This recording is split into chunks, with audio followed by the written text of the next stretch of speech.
Assalamualaikum warahmatullahi wabarakatuh. Di sini saya akan menjelaskan sedikit materi, yaitu mengenai garis dan sudut pada kelas 7 MTS atau SN. Kita lanjut ke pembahasannya. Sebelum kita mengetahui apa itu sudut, kita akan pelajari mengenai pengertian titik, garis, sinar garis, dan juga ruas garis. Nah, geometri titik, garis, dan bidang itu merupakan pengertian pangkal. Maksudnya di sini itu titik, garis, dan bidang itu diterima sebagai istilah yang tidak didefinisikan dan dipandang sebagai hal yang diterima saja oleh akal sehat. Kita akan membahas yang pertama, yaitu mengenai pengertian dari titik. Jadi, titik itu dapat digambarkan dengan menggunakan nokta. Noktanya seperti ini, titik.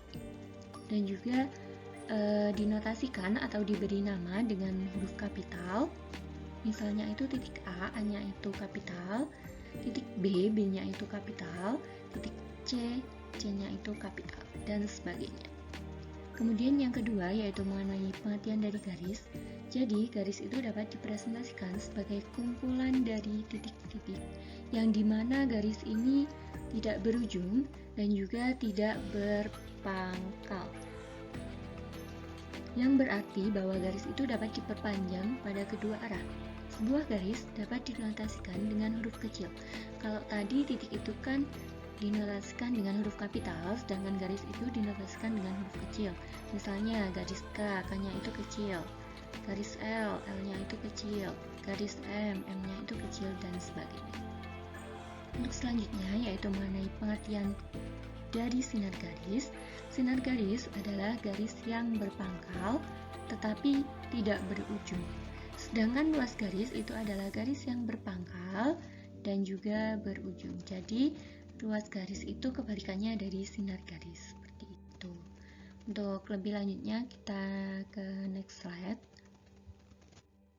Nah, di sini ada titik A yang dimana huruf A-nya itu huruf kapital, seperti itu. Jadi titik itu dapat digambarkan dengan menggunakan nokta. Nah, nokta itu seperti ini, seperti itu. Kemudian kalau garis itu kan garis dapat dipresentasikan sebagai kumpulan titik-titik. Nah, ini itu garis itu merupakan kumpulan dari titik-titik sehingga akan membentuk garis. Di sini itu ada garis K, di mana K-nya itu merupakan huruf kecil. Selanjutnya yaitu sinar garis. Sinar garis itu kan garis yang berpangkal tetapi tidak memiliki ujung. Nah, ini garis itu garis yang berpangkal tetapi tidak memiliki ujung.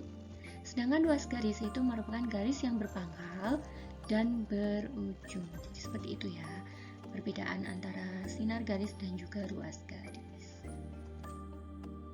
Nah, kemudian kedudukan titik terhadap garis. Kedudukan titik terhadap garis itu ada dua. Yang pertama, titik terletak pada garis. Yang kedua, titik terletak di luar garis. Titik terletak pada garis itu merupakan sebuah titik dikatakan terletak pada garis, berarti titik tersebut dilalui oleh garis ini. Titik A ini kan dilalui oleh garis G, maka ini disebut dengan titik terletak pada garis. Sedangkan titik terletak di luar garis itu sebuah titik yang berada di luar garis atau tidak dilalui oleh garis. Nah, ini titik B ini kan tidak dilalui oleh garis H.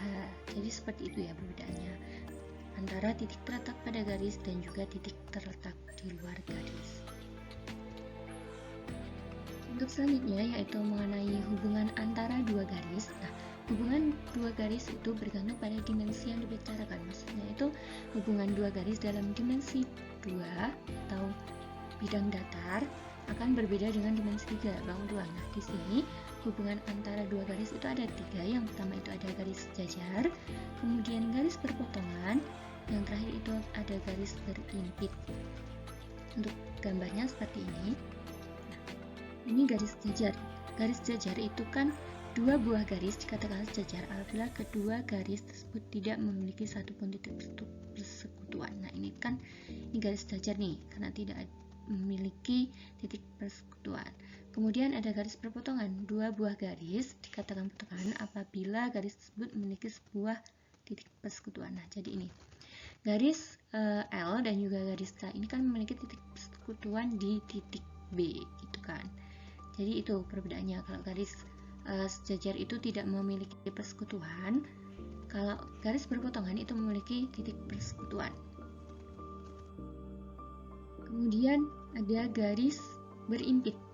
Nah, garis berimpit ini merupakan dua buah garis dikatakan saling berimpit apabila kedua garis tersebut terletak pada satu garis lurus atau posisi yang sama sehingga hanya terlihat satu garis saja. Nah, ini sebenarnya itu ada dua garis, yaitu garis K dan juga garis L. Namun ini tuh berhimpit, jadinya itu ada kayak terlihat satu garis seperti itu.